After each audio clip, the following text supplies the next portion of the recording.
Hometowns and Heroes. Welcome to our newest edition of Hometowns and Heroes. Join us now as we tour the Richard Nixon Presidential Library and Museum. When you visit the Nixon Presidential Library, you will see his childhood home, showing the bed he was born in. Not far from his childhood home is the gravesite of Richard and Pat Nixon. Today we will meet our hometown hero, POW, freed in 1973 by Richard Nixon. But first... Hi, my name is Jonathan Mavroidis. I'm Director of Communications at the Richard Nixon Foundation at the Richard Nixon Presidential Library. At the Richard Nixon Presidential Library, you'll learn about President Nixon's extraordinary life, from his humble boyhood home that was built by his father in 1912, to his rise to the White House as the 37th President of the United States, where he accomplished so much, from his 1972 trip to China, the week that changed the world, to the 1973 ending of the Viet Nam War and bringing the POWs home, to his work with Soviet Premier Leonid Brezhnev to bring about strategic arms limitation.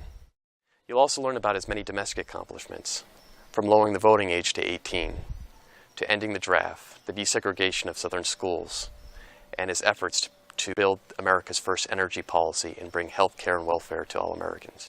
We also have two special exhibits at the Richard Nixon Presidential Library. One, Play Ball, Presidents in Baseball, commemorates America's presidents and their love of America's pastime. The other exhibit, Farewell, Mr. President, commemorates the 20th anniversary of President Nixon's state services, when 50,000 people, 5 presidents, President Clinton eulogizing, millions of more on television, came to pay their respects to America's 37th president. You can learn more about the Nixon Library, our special exhibits, and all of our upcoming events at nixonfoundation.org. POWs from the Vietnam era. Their stories will thrill you, fill you with emotion. It's something that you have to hear. Hi, I'm Charlie Plumb, farm kid from Kansas. I was 17 when I joined the Navy. I'd never seen the ocean. I'd never ridden in an airplane. I was a hayseed from Kansas. In fact, basically the reason I got into the Navy was because I needed an education.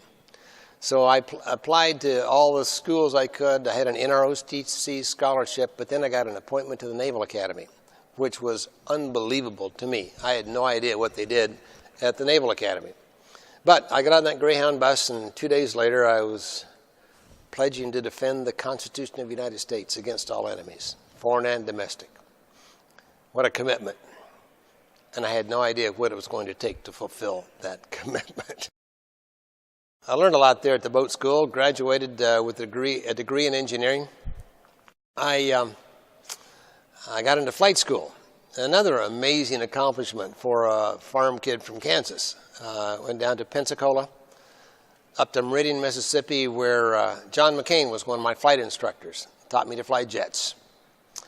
Another fortuitous event, I was assigned to fly the hottest airplane in the world, the F-4 Phantom jet, high-altitude supersonic interceptor. And so I went out to San Diego, Miramar, California, to join that squadron. While I was there, I helped start the Top Gun school. So I was the first adversarial pilot for Top Gun. Exciting times. I launched on the aircraft carrier Kitty Hawk. I waved goodbye to my wife. I'd married my high school sweetheart the day after I graduated from the Naval Academy. Waved goodbye to my wife and launched on this adventure. I promised her I'd be back in 8 months, and I almost made it. Almost made it.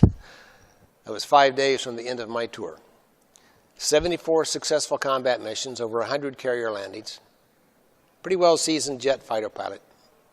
5 days to go. My co-pilot, my radar intercept officer, Gary Anderson, and I were on a flight just south of Hanoi, the capital city. We were hit by a surface-to-air missile.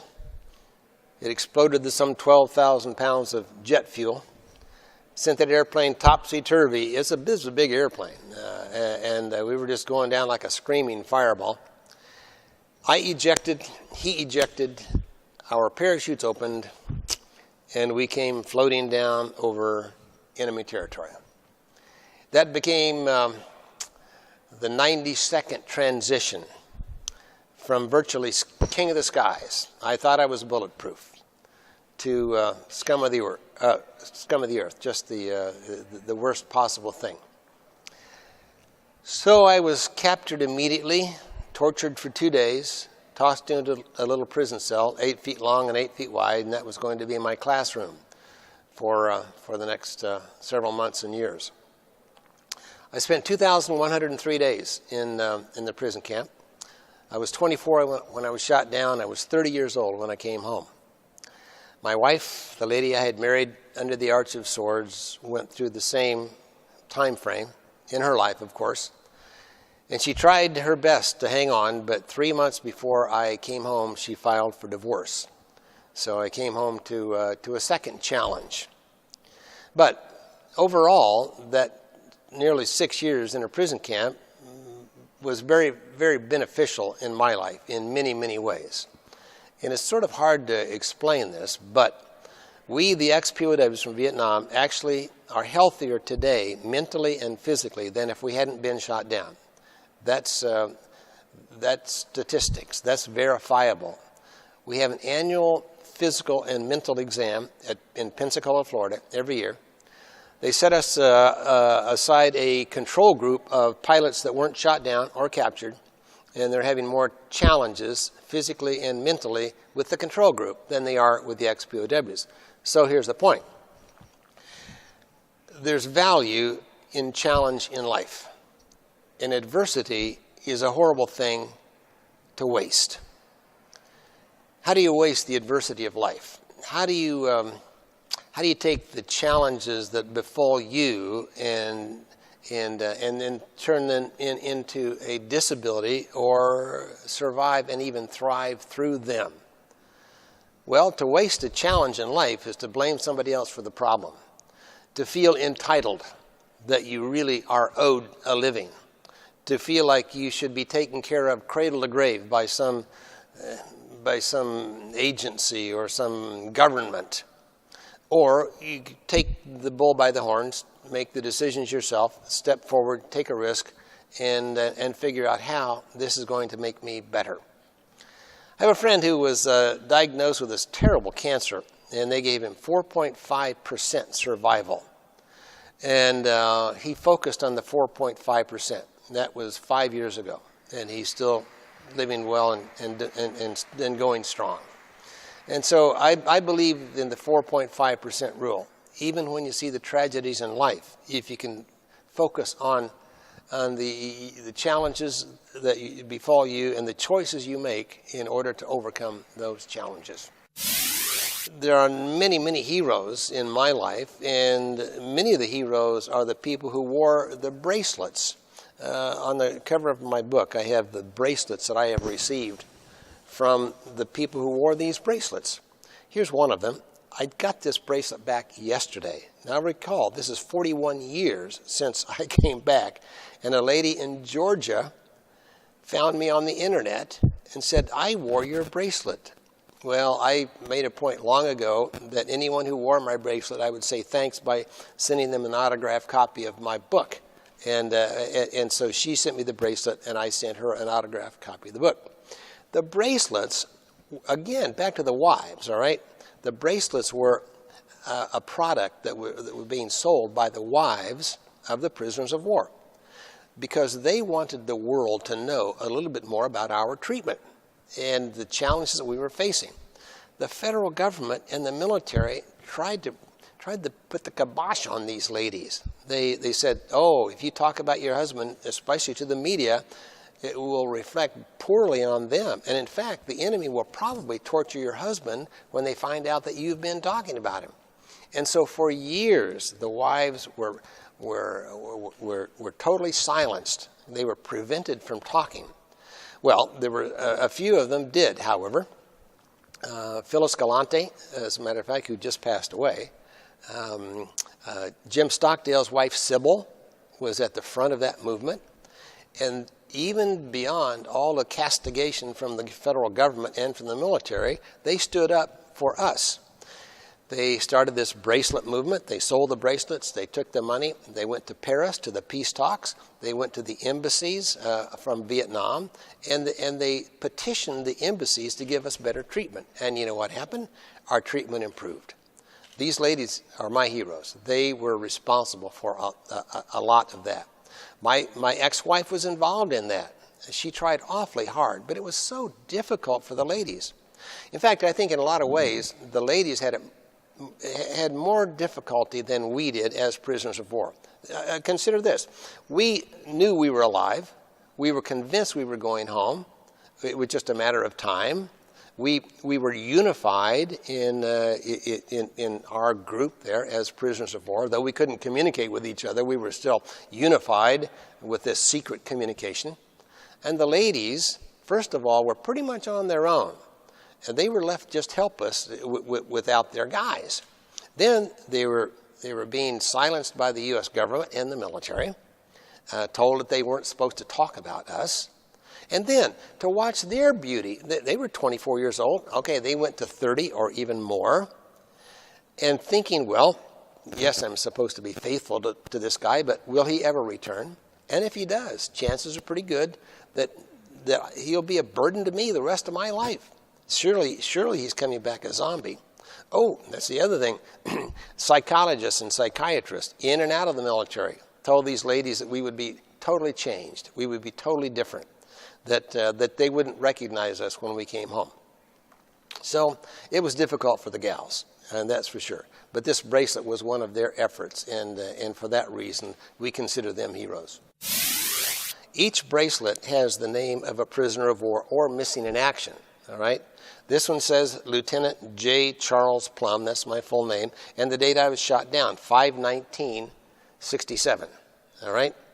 And so there was a bracelet, about 1,800 guys were either POWs or missing in action.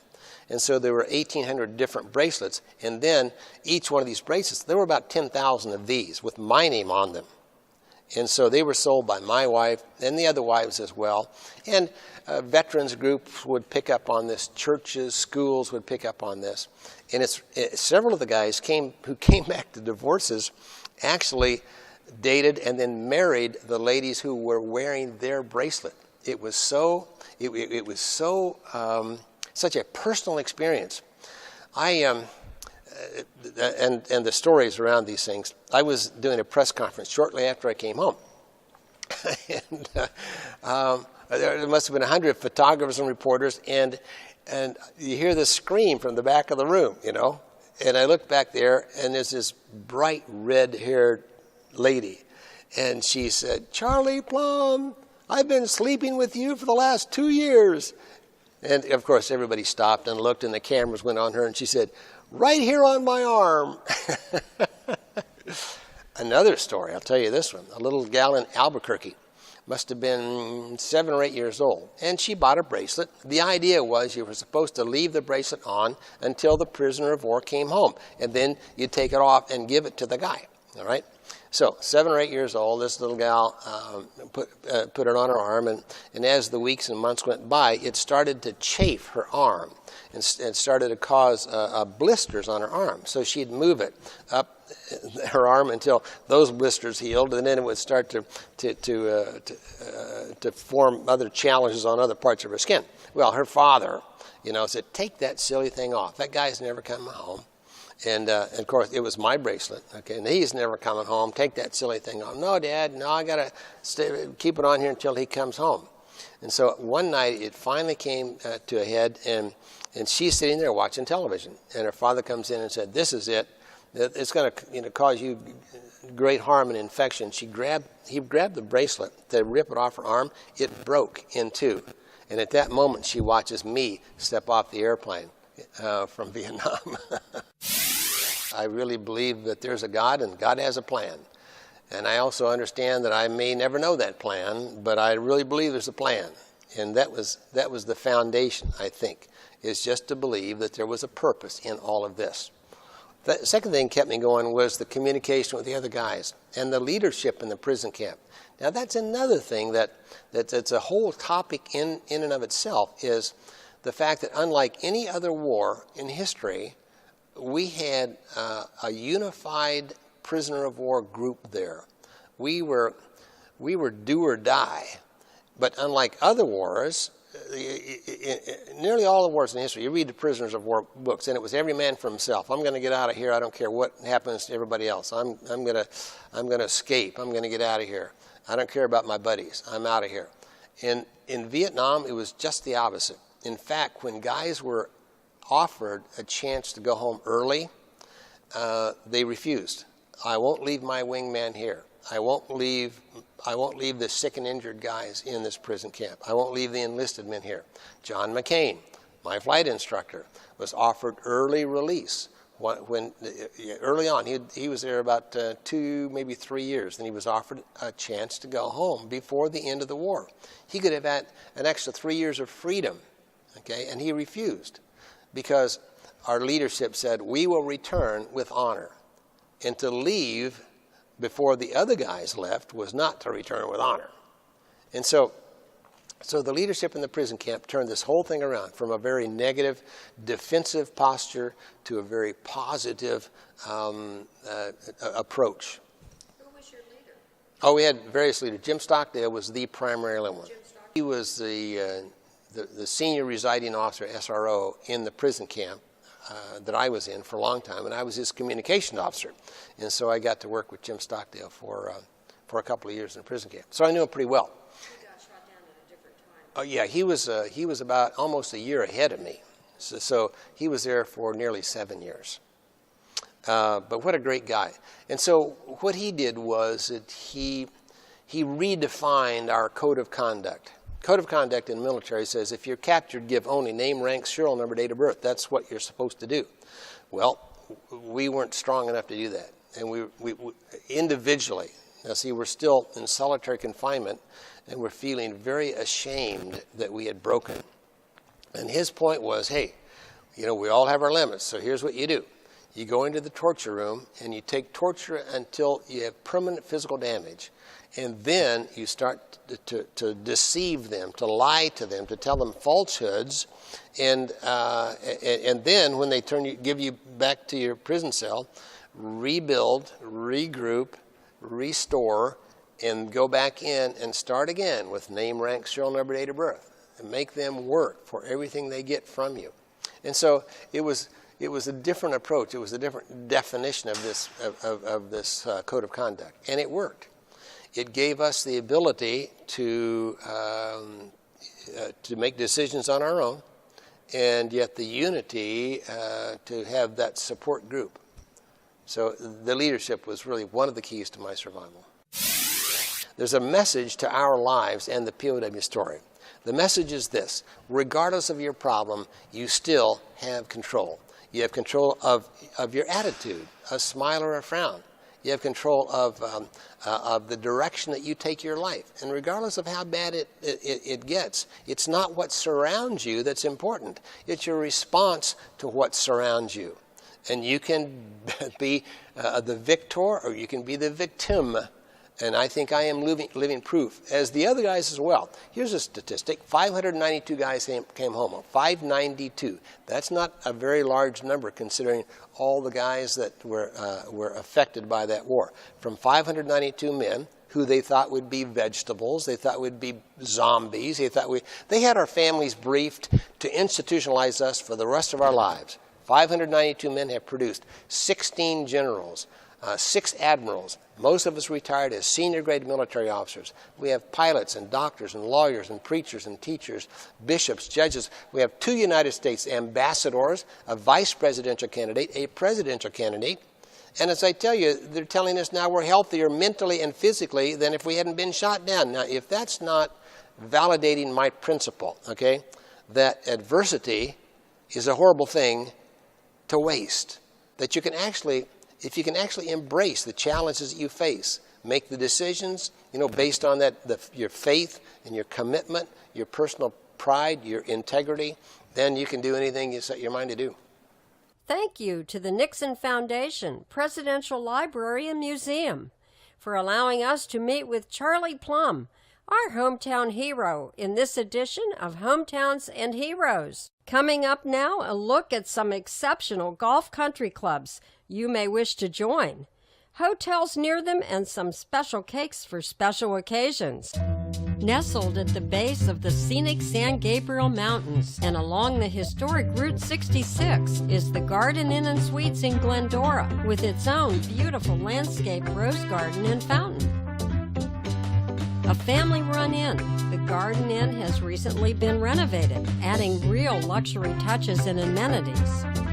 Its rooms have large flat-screen LCD TV with DirecTV, complimentary high-speed internet, small refrigerator and microwave, climate control, hair dryer, ironing board and iron, and complimentary continental breakfast. It's the Garden Inn and Suites in Glendora, California on the historic Route 66. There is no other inn like the Safari Inn that exudes the retro flair of the Southern California studio allure. Countless legendary film stars have enjoyed staying at the Safari Inn, a legend itself since 1955, where history meets Hollywood. You too can discover the Safari Inn in Burbank, California, with its free high-speed internet, large desks, flat-screen TVs, suites with full kitchens, and its famous outdoor pool and vintage pool deck, dining and room service. Pets are welcome too. It has plenty of free parking. Look for the stunning Safari Inn neon sign, party like a star, and sleep like a baby. Coast Hotels and Resorts. North of Los Angeles on Highway 1, you'll find Lompoc and O'Karen's Inn and Suites. Morning. Good morning. I was interested in a king non-smoking room. Okay, I can definitely help you with that. Have you stayed with our hotel before? First time. All right, so glad to have you here. All of our guests receive a full complimentary breakfast 7 days a week. We have a happy hour Monday through Friday. All of our rooms have pillow top mattresses. We have flat screen televisions in the rooms. There's DVD players in each room. We have over 1,000 movies to rent complimentary. We update those every Tuesday. All of our guests receive complimentary ice cream 7 days a week, complimentary sodas and water. We have free washers and dryers. We also give out complimentary passes to the local YMCA. Wow, sounds great. Sign me up. All right, I'll go ahead and book that for you now. Whether it's business or pleasure, O'Karen's Inn and Suites and Lompoc, the City of Flowers, welcomes you. Welcome to Glendora Country Club, a private premier club for the whole family. Hello and welcome to Glendora Country Club, pride of the foothills. I'm Jack Stoughton, the president. Please enjoy your visit. This Robert Trent Jones Sr. golf course stands the test of time and is a challenge for players of all abilities. Maintained excellently from tee to green, you'll find great bunkering, beautiful water features, and a panoramic view of the San Gabriel Mountains. Family is the name of the game here at Glendora. You'll find match play tournaments, junior golf, men's and women's tournaments, and special events tournaments. With great service and amenities, you'll find lots of reasons to be a proud member of Glendora Country Club.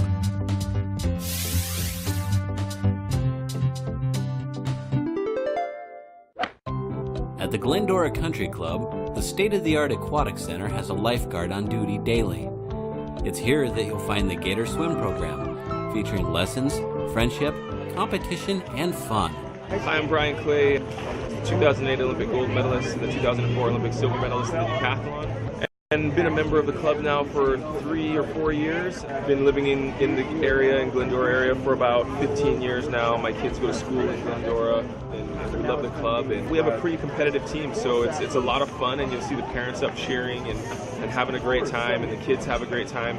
It's something that we look forward to as a family. It's a lot of fun.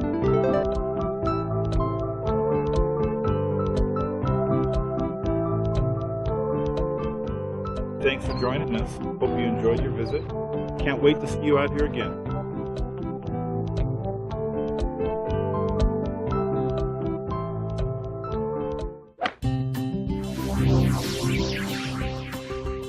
With its affordable appeal to families, to couples, to singles alike, to executives and professionals, to the entertainment community, the Beverly Hills Country Club provides our members a private, relaxed atmosphere and vibrant social environment coupled with good health. Beverly Hills Country Club offers our members a complete health and fitness facility, including indoor jacuzzi, steam room, dry sauna, and massage services. Cool off in our 25-meter outdoor heated swimming pool, 2 children's pools, and relax in our adults-only outdoor jacuzzi. Tennis members play competitive or recreational tennis on our 10 lighted courts. Add to that the enjoyment of our fine dining, our cocktail lounge, our spa, our unique banquet and meeting rooms, as well as the multitude of club social and special events for adults, for kids, and for singles and couples of all ages. A unique blend of family, camaraderie, and networking, great health, great dining, and great special events. The Beverly Hills Country Club, a home away from home.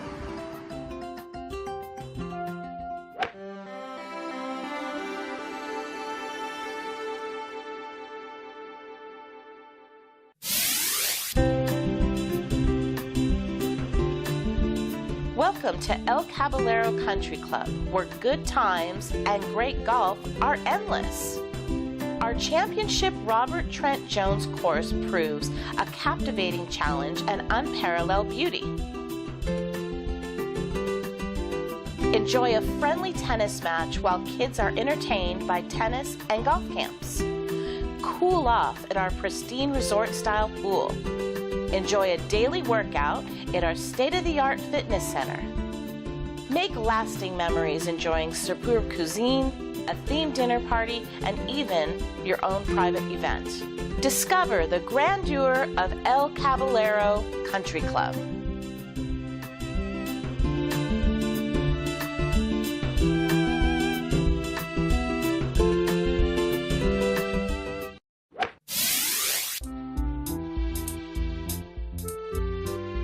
Hi, I'm Bob Barwick. Welcome to the Village Country Club in Lompoc, California, home to the cleanest air in the United States. It's a great place to golf, raise a family, or retire. As you play the second hole, you'll enjoy one of the most panoramic views of the entire golf course. On the third hole, you may even see some wildlife and a very receptive green.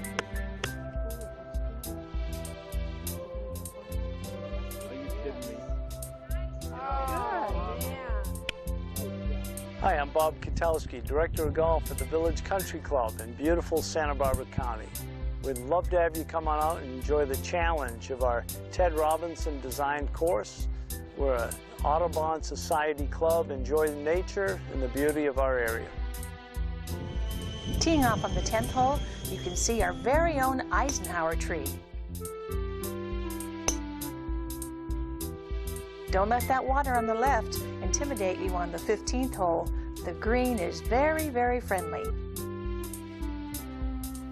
From the 1st to the 18th hole, you'll have a wide variety of elevations, and you'll probably end up using every club in your bag. Memberships are now available. Call us today at 805-733-3535. If you're looking for a very special custom cake for your very special occasion, let us point you to Ruben, owner of Special Cakes by Ruben. Ruben has a corner retail location in Glendale, and this is where he works his magic. Those who know have found Ruben. One of the house specials is this delectable princess cake. His customers totally rave about his designs, the flowers, the elegant detail. Call Ruben when you want a cake to remember. Check out specialcakesbyruben.com to see some of Ruben's out-of-this-world designs. Thanks for being with us on Hometowns and Heroes. Being here at the Richard Nixon Library and Museum has been a real honor, and we met some real heroes today. And I'd like you to stay tuned next week for more Hometowns and Heroes. Hometowns and Heroes.